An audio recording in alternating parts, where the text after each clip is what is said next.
talk a little bit about the strikes and the controversy around Secretary of Defense Pete Hegseth? I don't know anything about it. He said he did not say that, and I believe him.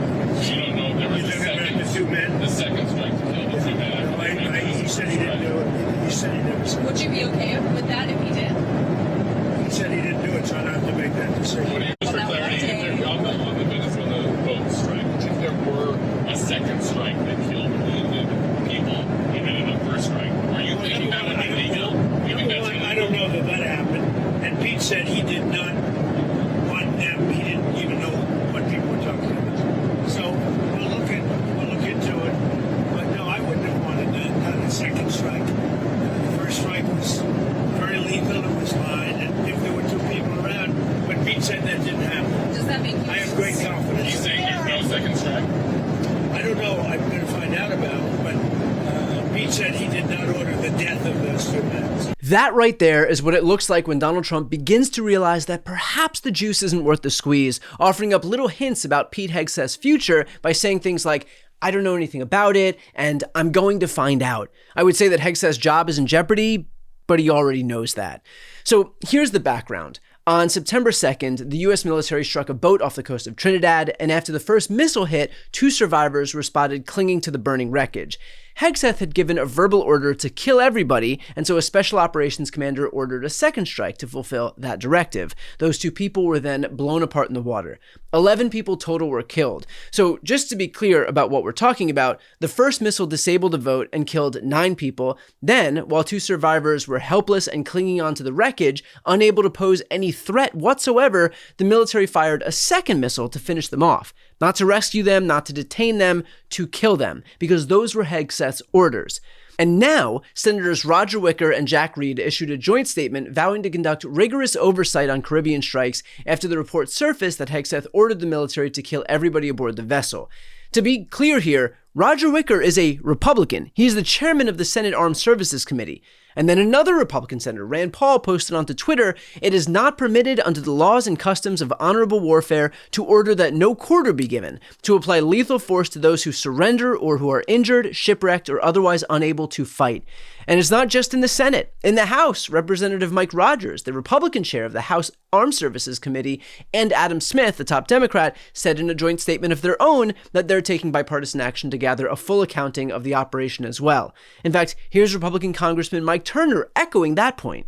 The Washington Post is reporting that before the strike on the very first suspected drug boat in September, Defense Secretary Pete Hegseth ordered that everyone on board be killed. And then when 2 of the 11 people on board survived, a follow-on strike was ordered to finish them off in the water. Now, some law of war experts are saying that that was illegal, that killing people who are no longer able to fight is a war crime. What is your view, and what questions do you have for the Pentagon? Congress does not have information that that had occurred. Both the chairman of the Senate Armed Services Committee, chairman of the House Armed Services Committee, and ranking members have opened investigations. Obviously, if that occurred, that would be very serious, and I agree that would be an illegal act. That is not the legal opinion or the information or the legal justification, the acts that have been described to Congress that are being undertaken in this. There are very serious concerns in Congress about the attacks on the so-called drug boats down in the Caribbean and the Pacific, and the legal justification has been provided. But this is completely outside of anything that has been discussed with Congress, and there is an ongoing investigation. In other words, the condemnation for Hegseth is bipartisan and spans the House and the Senate, and deservedly so.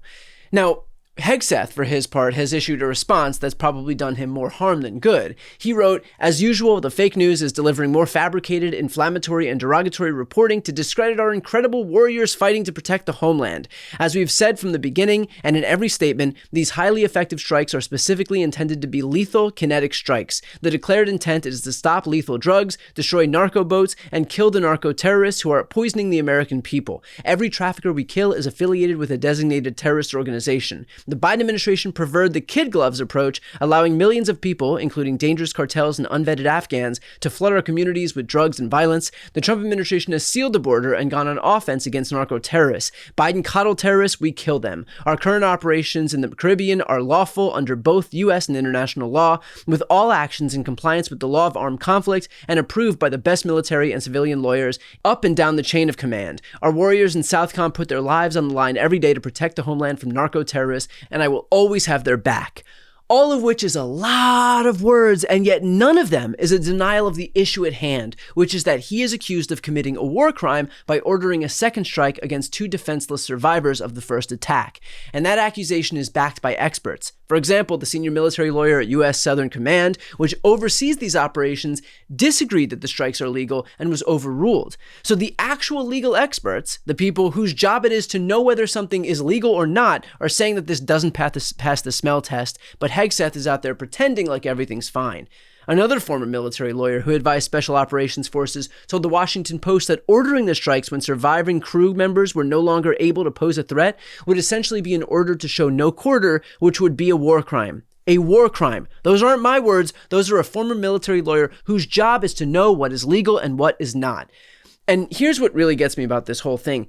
It is unclear why the survivors weren't picked up, as the military did in a subsequent strike in October when 2 survivors were taken aboard a Navy ship and later repatriated to Ecuador and Colombia.